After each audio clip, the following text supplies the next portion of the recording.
So the first weird thing we have to consider that came out of 20th century physics is the idea that the speed of light is a universal constant, and that it doesn't matter what you're doing, you have to see light traveling at the same speed, no matter where you are, how fast you're going. So the speed of light isn't relative. The speed of light is absolute, and it has a number. It's c. C is a symbol we use for speed of light. It's 3 times 10 to the 8 meters per second. And so that, if I get rid of the scientific notation, is 300 million meters per second, which is a lot. So just for fun, we're going to do some times to get to different places at that particular speed. So if we were to try and get to the moon, moon. So speed is distance divided by time. So if I were to try and get time, I pop the t up there, the v down there, so time would be distance divided by the speed.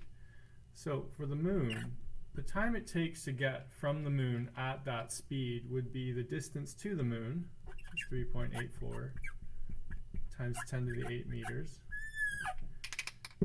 divided by the speed of light, which is 3 times 10 to the 8, which gives us, well, the times 10 to the 8s divide out, and I'm just left with 3.84 divided by 3. It gives me 1.28 seconds. Smiley face. Now that's ridiculous. So the moon is very, very, very far away. It takes us a few days to get there at this point in our technological development. But if you were able to travel at that speed, then you'd be able to get there that fast. This is an interesting logistical problem. Radio waves are just light at a particular frequency, right? They're all electromagnetic waves, which we'll get to eventually. But if you send radio to the moon, there's a 1.28 second lag.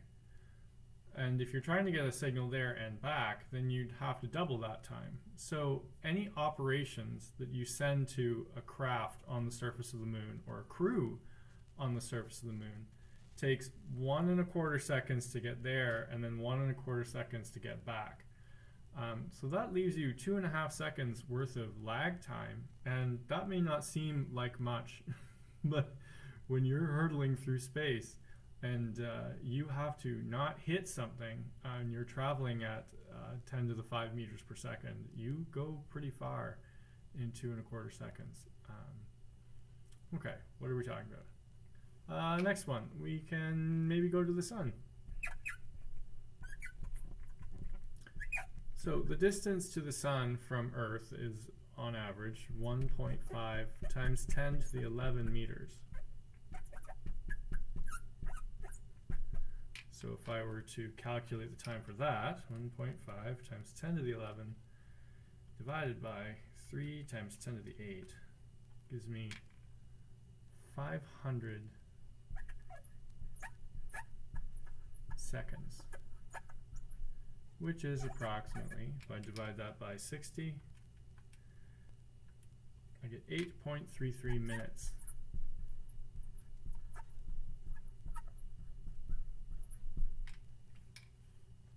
Okay, so again, sort of interestingly, when you see sunlight, or if you look at the sun, which you should not because it will destroy your eyeballs, but if you were to look at the sun, you are not seeing the sun as it is. You are seeing the sun as it was 8.33 minutes ago, because it's taken that much time for the light that left the sun to travel through empty space and arrive at our planet, which is sort of neat, right? Like that you aren't looking at something now, you're looking at it in the past.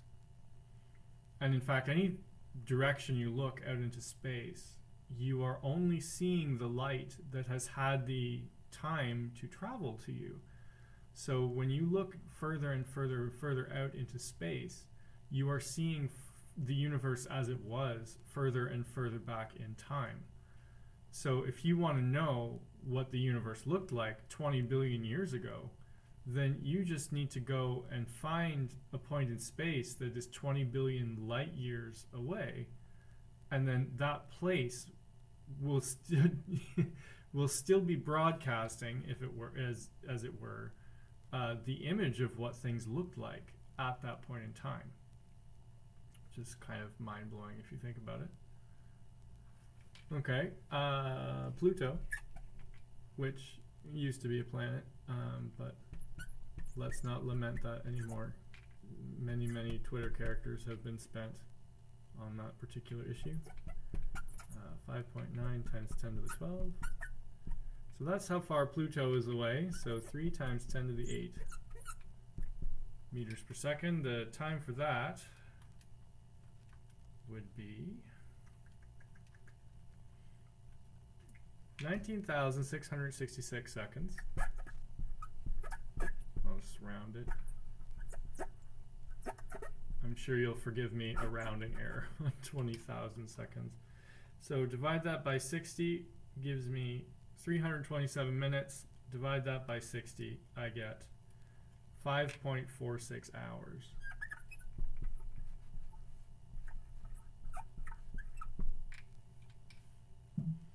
Okay, well that's quite a difference between the sun to Earth time. And just one more.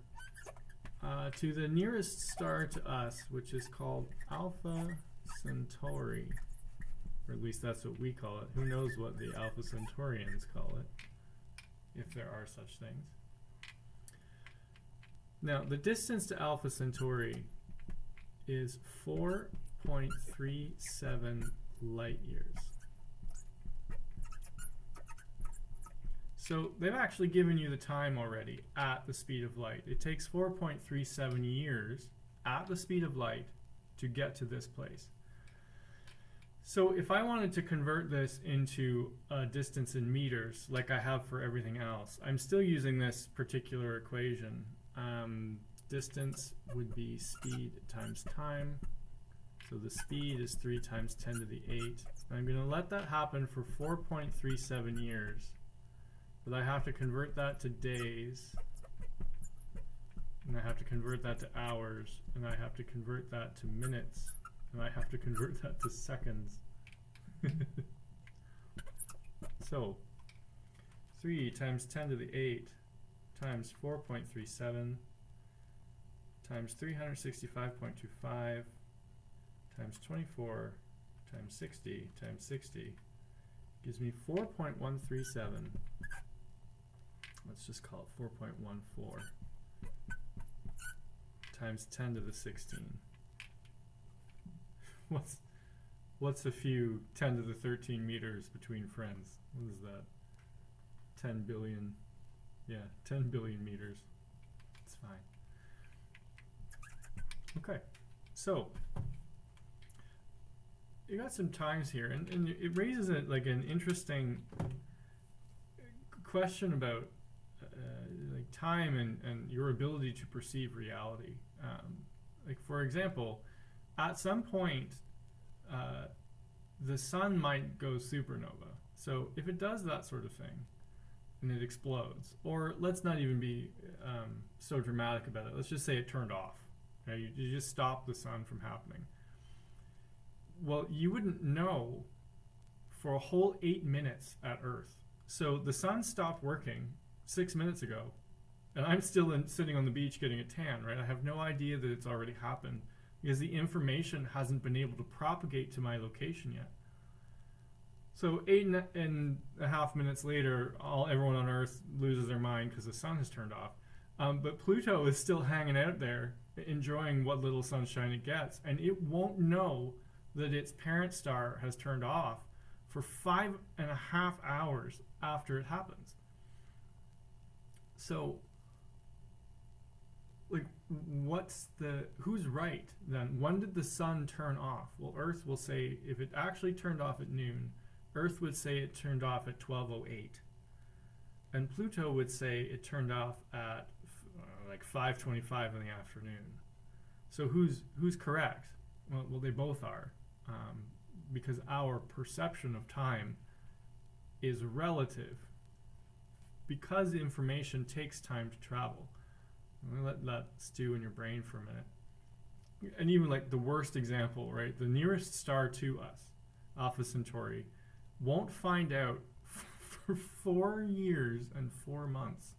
So if it went out at noon today, it's was it 2021 when I'm recording this, and it's May outside, which is lovely. They wouldn't find out until September of 2025 that their nearest neighbor had just stopped working, which is crazy if you think about it. So the flip side of that is that you aren't actually seeing Alpha Centauri as it is when you look at it now. You're seeing it how it was in January of 2017. Like, it's now May 2021, and so the people of Alpha Centauri are just now receiving the broadcast of Donald Trump's inauguration as President of the United States, which is just neat. There's a few little Google facts about this. There was a supernova recorded, I think it was recorded by the Chinese in like I have it written down here, let's see, 1054. And so this star exploded, and it was so bright that you could see it in the daytime. So even in full sunlight, you could still see the remnants of this exploded star. That's how nuts a supernova is. And so this exploding star resulted in the Crab Nebula, which we can go look at now. So that nebula, though, now that we have telescopes and we've looked at it, it says that it's about 7,000 light years away from us, which means that in 1054, when the supernova was observed, that supernova was already 7,000 years old, which means that it actually exploded in 6000 BC, which, I mean, at that time, according to Google, Earth's population was around 7 million people, and mankind had just figured out how to work with copper, and the Sahara Desert wasn't a desert yet.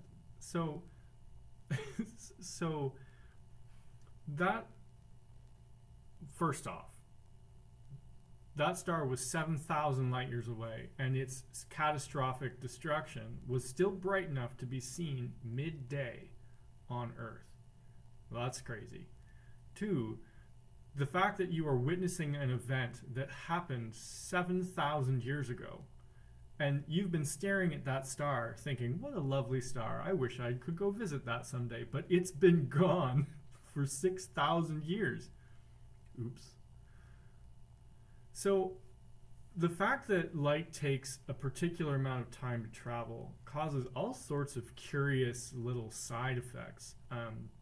The most peculiar and I think brain-destroying one will be special relativity, which we're about to launch into. So I'm just going to clean off the board and then strap in, because stuff's about to get weird.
Okay, so I will propose that there's an individual named Chuck sitting in this box. And there's a light bulb on the floor right there. That's what that is. It's a light bulb. And this box is a certain height. I'm not sure, it doesn't matter exactly how high, but it's that tall. And so what Chuck is going to watch happen is a little chunk of light. He's going to turn this light on, and he's going to watch this light go up until it strikes the roof of this particular boxcar. Okay, so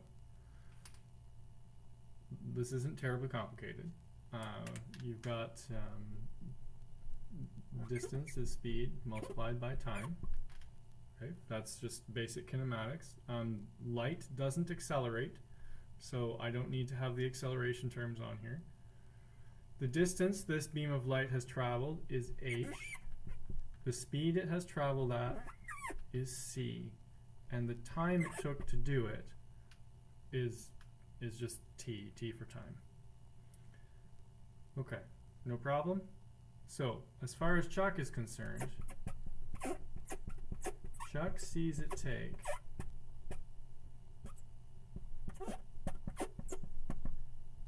t equals, to solve this, I just have to divide by c, so I get that. Time equals the height of the box divided by the speed of light in order to reach this point. So that's pretty straightforward. So what I'm going to add to this then is I'm going to add somebody over here, down here, and her name will be Edwina because it's the coolest name ever. And what's going to happen is I'm going to let this box move this way so that this is where it starts, and that sometime later Chuck and his traveling box are over here. So there's Chuck, future Chuck. Here's the light bulb. Whatever. This box is still that many meters tall. But here's what's weird about this particular arrangement. If this box was actually moving, so the box has a speed, then Edwina did not watch the light go from the bottom of the box to the top of the box. She watched it go from the bottom of the box to the top of the box and go this way. So she's seen this light travel along this path.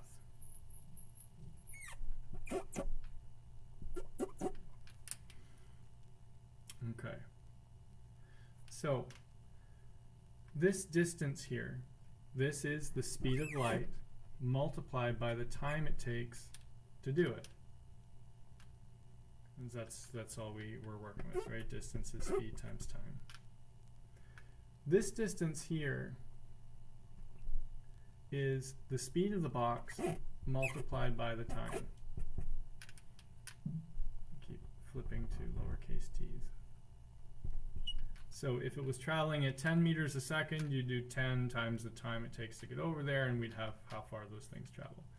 This thing here is the height of the box.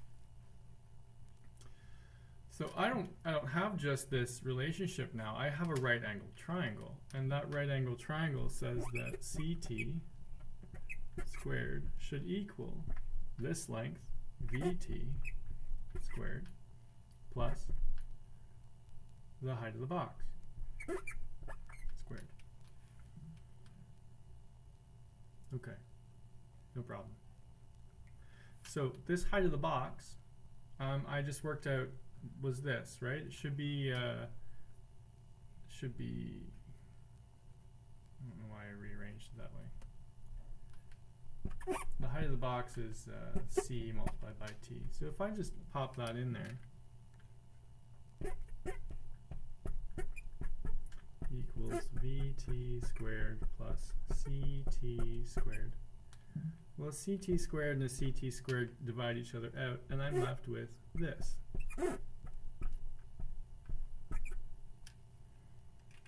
Okay, now that's an interesting algebra relationship. That's cases. Right? If I square root both sides, I end up with vt. So either v equals 0 or t equals 0. Okay, so let's interpret that. I made an assumption because I filled something in here. I filled in h equals ct, which I got from the Chuck calculation. And this t here, this is the time from the Edwina calculation.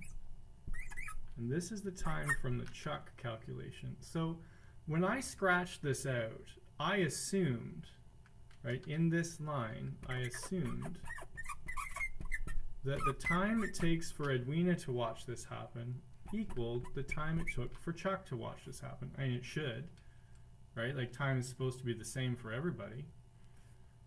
But if I make that assumption and then actually subtract it out of the algebra, I get the two conditions under which that assumption is true. Either the box isn't moving, or no time has passed. So the only way for the time experienced by Edwina to match the time experienced by Chuck in this little experiment is if Chuck is not moving, or if the experiment doesn't happen. Well, that's problematic because things are allowed to move. So v isn't always 0, right? Boxes aren't always still. You can watch a car go down the road. What this seems to be implying is that the only way that you, standing on the sidewalk, watching the person in the car, and the person in the car driving by can experience the same amount of time as if that car isn't driving. Well, okay. That's a little bonkers. But I did promise you that things were about to get weird. So let's not make this assumption. Let's get rid of that then. Get rid of all this stuff and see what happens if we don't make that choice. So I'm going to allow the time for Edwina and the time for Chuck to be different.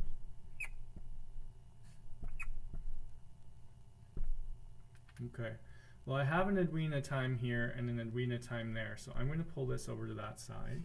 So I get c time for Edwina all squared minus v time Edwina squared equals the time for Chuck squared. Okay, I'm going to factor out the time for Edwina squared. So I get c squared subtract v squared time for Edwina squared equals c squared time for Chuck squared. I'm going to divide everything by c squared. So c squared divided by c squared is 1. V squared divided by c squared would be v over c, and I'm just going to write it that way so that I don't have to do so many squares. Oop. That little bit of crud is interfering with our learning. Get out of here, crud. Divided by c squared, so that's all that was left.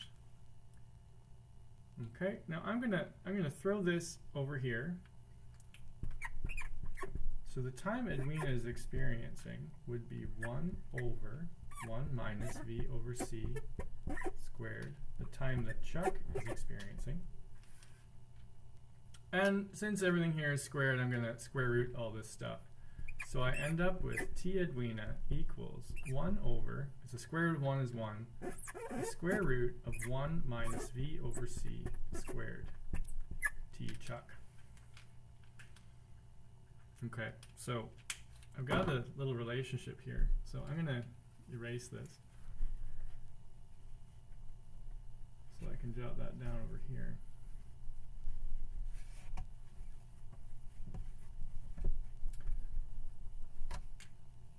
So keep in mind that Edwina was at rest.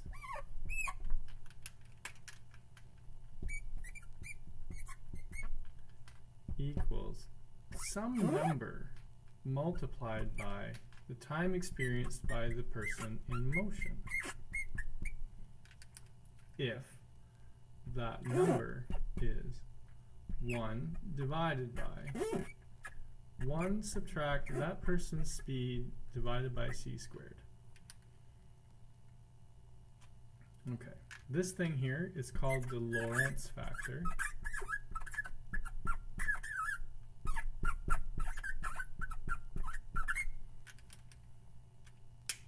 I'm going to get this off my face here.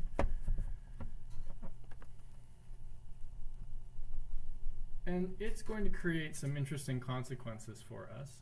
Get out of here, Edwina. Quit hanging around. Okay, so if we were just to look at this this number and sort of think about what kind of values I can get for gamma here. Let's see. If I take something like v over c and I square it, well, anything squared is always a positive number. So that is greater than or equal to 0. Okay. Well, I've also got a square root there. So the square root of this, that only works. So this thing only returns real values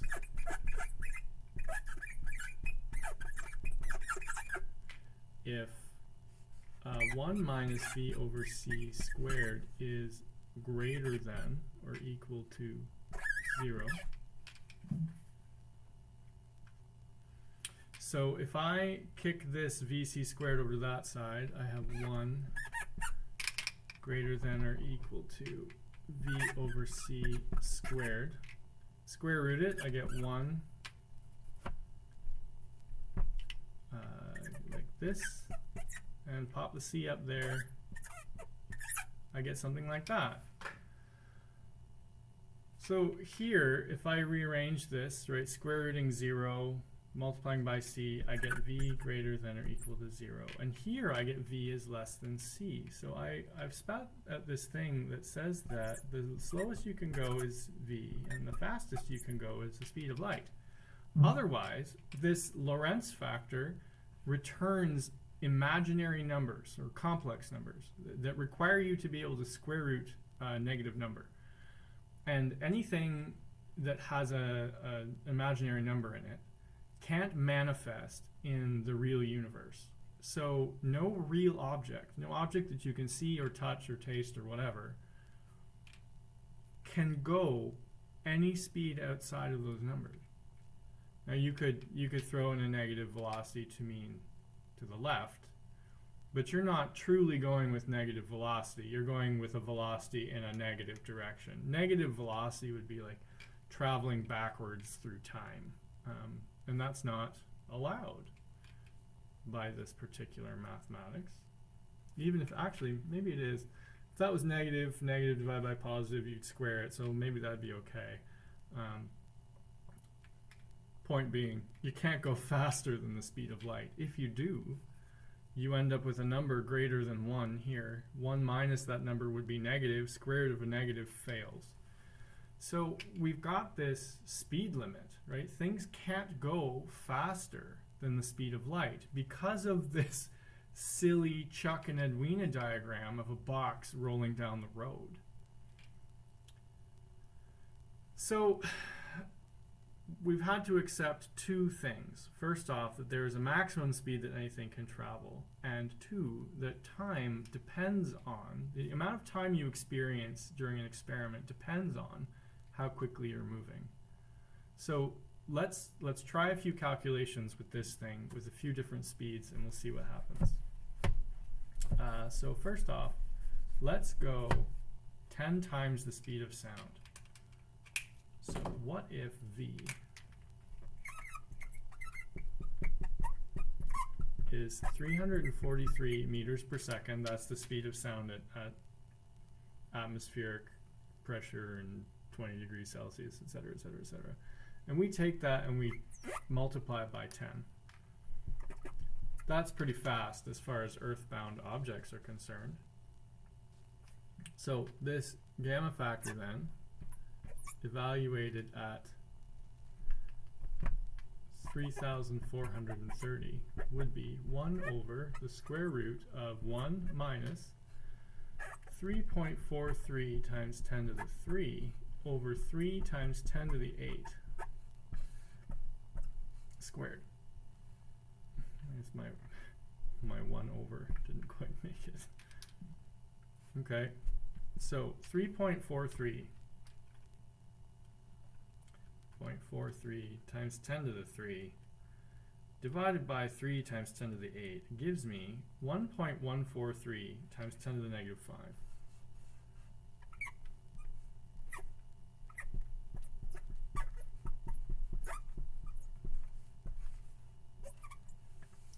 Now that thing is still squared, so I'm going to square it.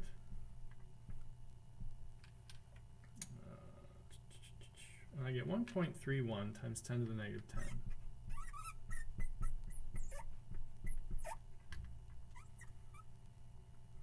Now I'm going to have to subtract that teeny tiny number.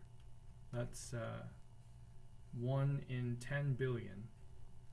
I'm going to subtract it from 1, which is going to give me 0.99999999879, which is basically 1.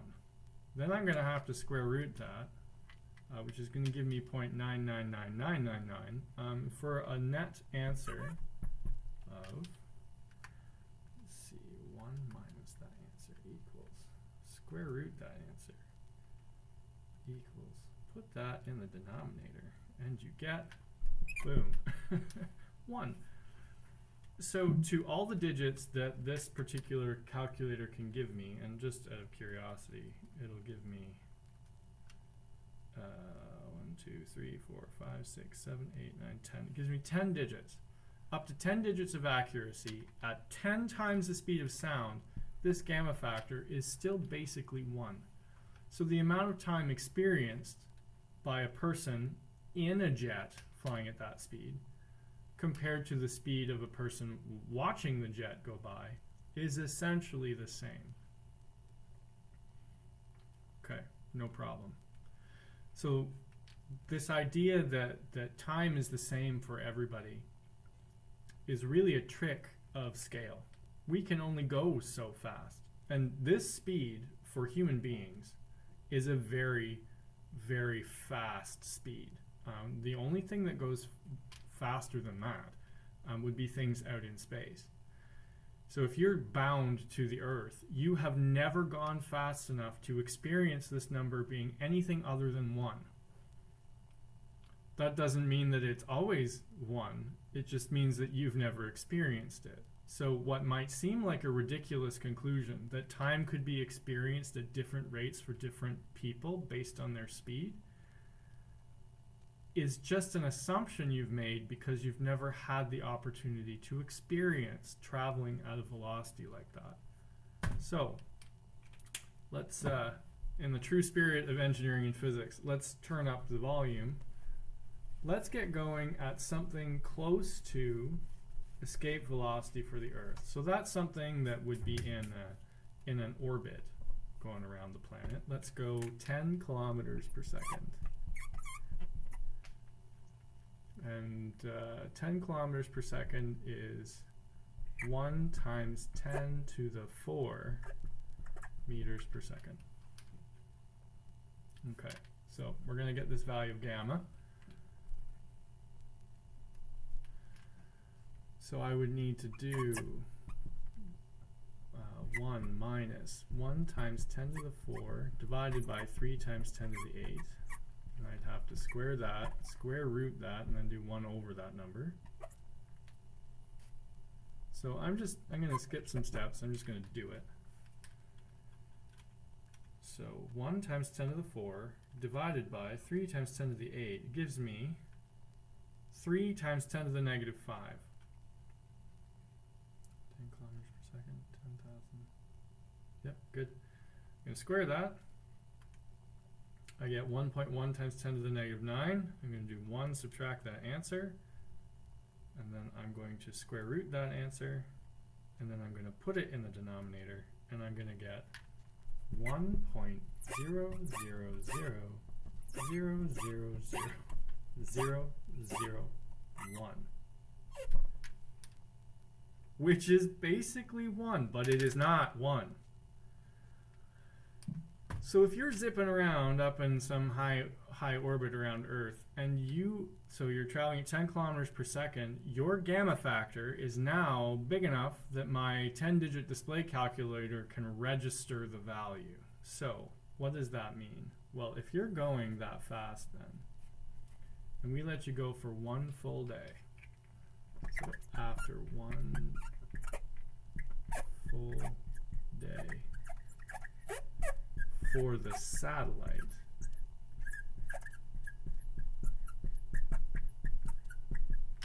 okay, we got to use this thing.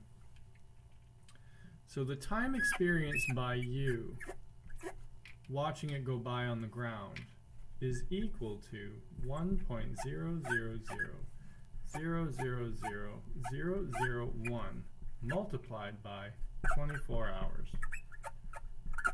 for a day, because that's the time experienced by the satellite. Now I'm going to need to put this into seconds, so 24 hours times 60 minutes times 60 seconds. Let's see what I get there. So that times 24 times 60 times 60 equals 86,400.00005 seconds. So you might be curious, what is 24 times 60 times 60? Well, that's 86,400 seconds. Okay. So if you get up to 10 kilometers per second, 10,000 meters per second, which is fast enough to almost escape Earth's orbit, your gamma factor has added this many seconds to your day. What is that? 1, 2, 3, 4, 5. That's 50 milliseconds. So you would experience 50 more milliseconds than the satellite does.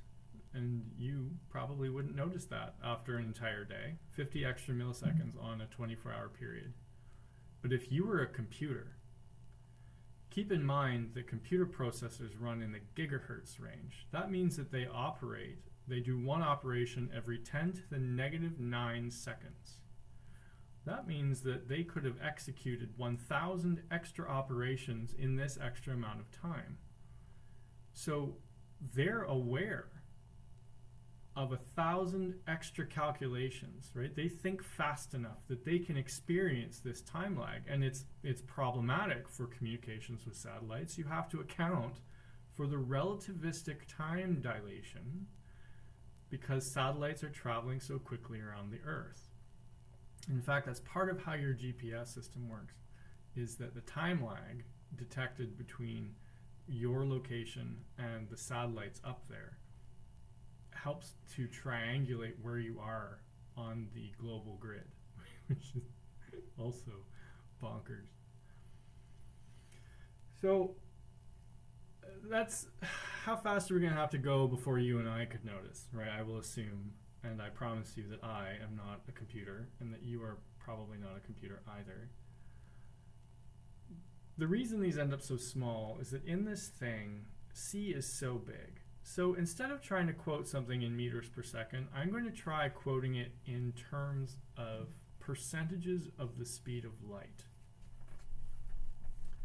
So let's, I'm going to clear this off here, and then we're going to try it at a few different numbers and see what the gamma factor is. So we'll try at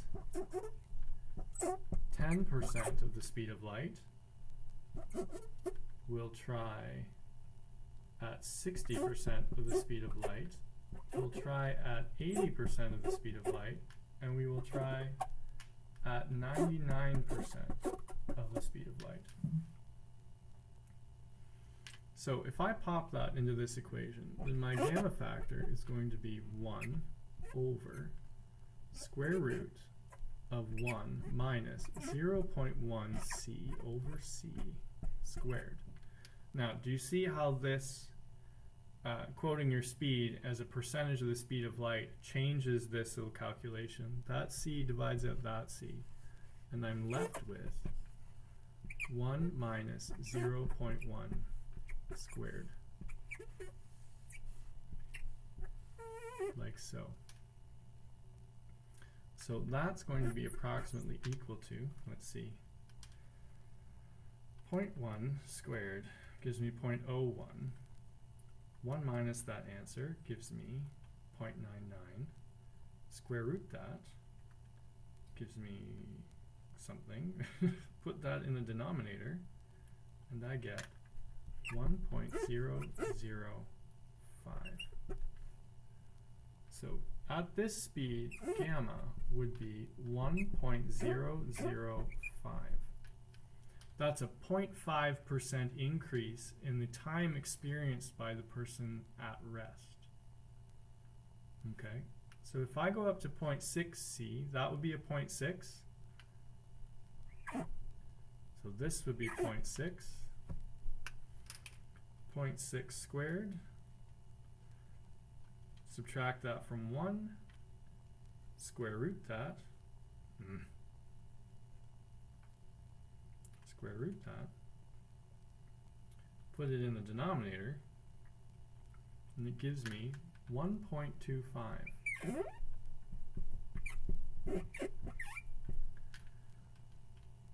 Now that's a little better. That's a 25% increase. So if you were in a vehicle traveling at that speed for 4 hours, then I would watch you take 5 hours to do that trip because of the time dilation. Okay, so if this was 0.8, you watch me turn 1s into 6s into 8s. 0.8 squared. Subtract that from 1. Square root that answer, and then park it in the denominator.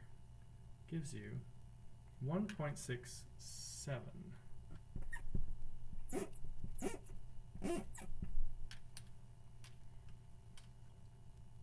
So that's a 2/3 increase on the time.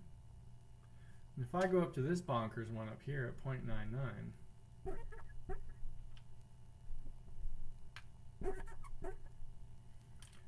.99 squared, 1 minus that answer, square root that answer,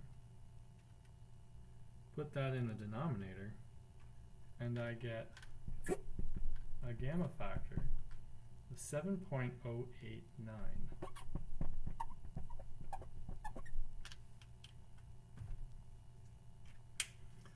So you're going to end up experiencing 7 times as much time sitting watching the ship go by as the people in the ship will experience. So let's do a little practical calculation on this. So we had Alpha Centauri out there. Let's see. Alpha Centauri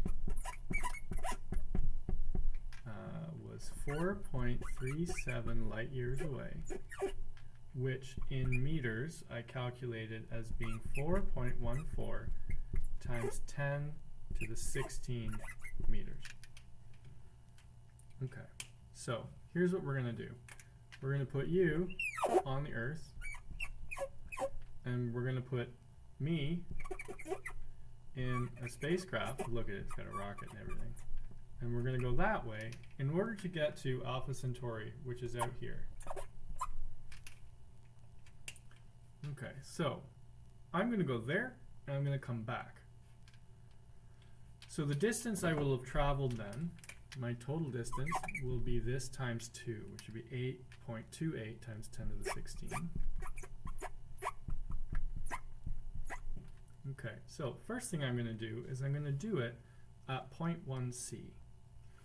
So if my speed is 0.1 c, and you recall that distance is speed over time, then the time it takes me to get there and back will be my distance divided by the speed. So I would end up having time for me being 8.28 times 10 to the 16 divided by 0.1 c. So if I take that 8.28 times 10 to the 16 divided by 0.1 divided by 3 times 10 to the 8 gives me 276, oh goodness, that's a lot of seconds. I'm going to put this into a more reasonable time. So divide by 60 would give me minutes. Divide by 60 would give me hours. Divide by 24 would give me days. Divided by 365.25 would give me years. And I end up with 87.459 years. Okay. So I would be getting close to 130 years old. That would be a long time. But the time for you would be even longer because you have a gamma factor you have to account for. Because you're at rest, you would have to take my motion time and scale it up. It would be 1.005 times my 87.459 years. Gives me times 1.005 87.896 years.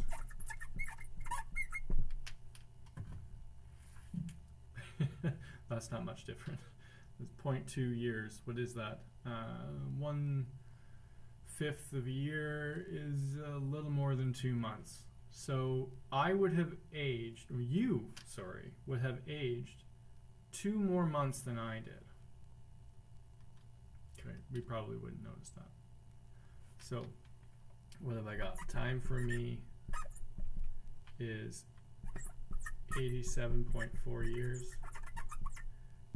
Time for you is 87.9 years. I guess round that up to 87.5. Okay, no big deal. Well, let's turn up the velocity then. This would be 0.6. If I traveled at 0.6 c, that would make this 0.6. So I'm going to get a new calculation here. 8.28 times 10 to the 16 divided by 0.6 is divided by 3 times 10 to the 8 is divided by 60 for minutes, divided by 60 for, hours, divided by 24 for days, divided by 365.25 equals, that's better, 14.577 years. Okay. Time for me,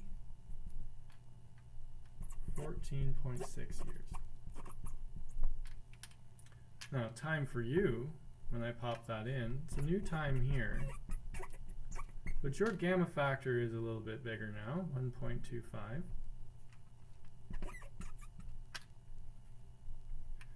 So that number times 1.25 gives me 18.22 years. 221 years.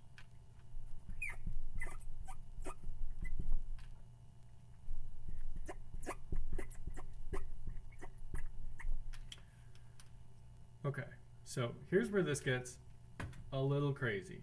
I am, let's say, 41. So in this case, when I got back to Earth, I would be my current age when I left plus 87.5 years. It's 128.5. That's me. You are 18 right now. So 18 plus 87.9 years would be 97, would be 105.9 years. Nat, we're both dead. So that's not very fun because I'd like to go to Alpha Centauri, see what's there, come back and let you know about it. And I'm not going to make it. And even if you do, you probably don't care about Alpha Centauri. You're probably more interested in where you left your dentures. or why those kids won't get off your lawn. But in this little scenario here, I would be 41 plus 14 and a half is 55.6.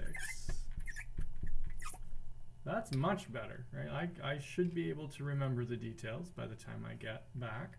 And you, 18.2 is 36.2 years. Okay, good. Now, maybe you've got some wheels turning there, but if I'm 41 and you're 18, that means that we're 23 years apart. These two numbers are 23 years apart. These two numbers are not. These two numbers are only 19 years apart. So you are catching up to me. Because I've been traveling and experiencing less time than you, I'm not aging as quickly. So what happens when we get to point 8?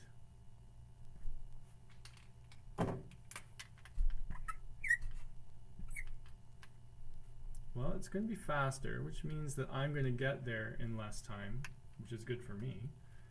So 8.28 times 10 to the 16 divided by 0.8 equals divided by 3 times 10 to the 8 equals divided by 60 for minutes, 60 for hours, divided by 24 for days, and divided by 365.25 to get years, and I end up with 10.932 years.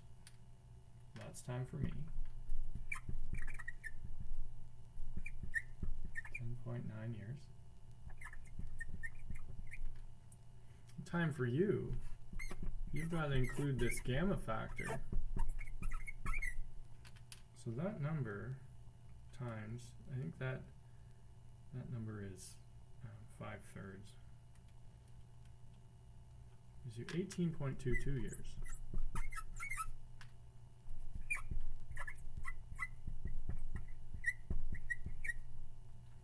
Okay, so when I come back, 41 plus 10.9 would be 51.9. And you, is that right?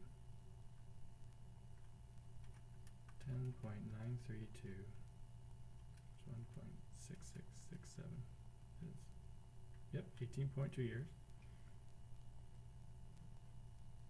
Oh, interesting. And so these two numbers are the same. Curious. So if you're 18 now, plus another 18 years, would be 36.22. Notice that those numbers aren't 23 years apart either. Those numbers are only 15 years apart. Okay. Well, how about this one? 0.99c.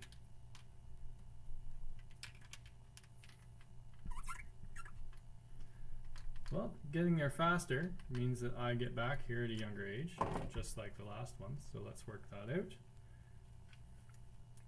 So I want this to be 0.99.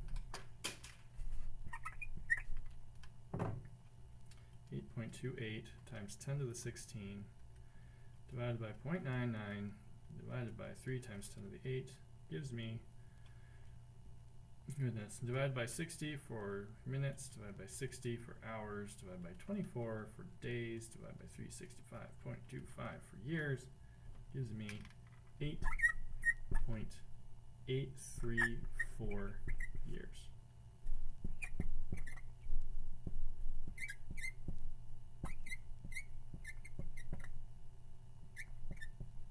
Okay, time for you. So the gamma factor is 7.089, and it's taken 8.834 years in the moving reference frame. So that number times 7.089 gives me 62.626 years. So time for you is 62.6 years. Now here's where things get weird, as if they weren't weird enough. If I'm 41 and it takes me 8.8 years to get there, then when I come back, I will be 49.8 years old. It's not so bad. But you will have experienced 62.6 years, plus the 18 years you had when this whole experiment started, gives me 80 years old. So when I get back with news of what's going on at Alpha Centauri, I will look essentially like this, because I will have only aged an extra 8.8 years. But you will have gone through your entire lifetime and be sort of gray and possibly with a cane and a little grumpier than you are now. What? But that's how this works with this gamma factor, is that once you start traveling faster and faster and faster, you aren't actually gaining anything as far as getting out and getting back are, because the time it takes, normally if you want to get there in less time, you go faster. But for the people sitting on Earth, there's a point in here where the time dilation gets so profound that the time you're gaining by going faster is undone by the time you're losing due to time dilation. So it's entirely possible. Only all I need is a ship that can go 99% of the speed of light. You know, whatever. I've got like 5 of those in my garage. But if I could build such a thing, and I could execute this maneuver, then I would return to Earth having only experienced about 9 years, and Earth would have aged almost 63.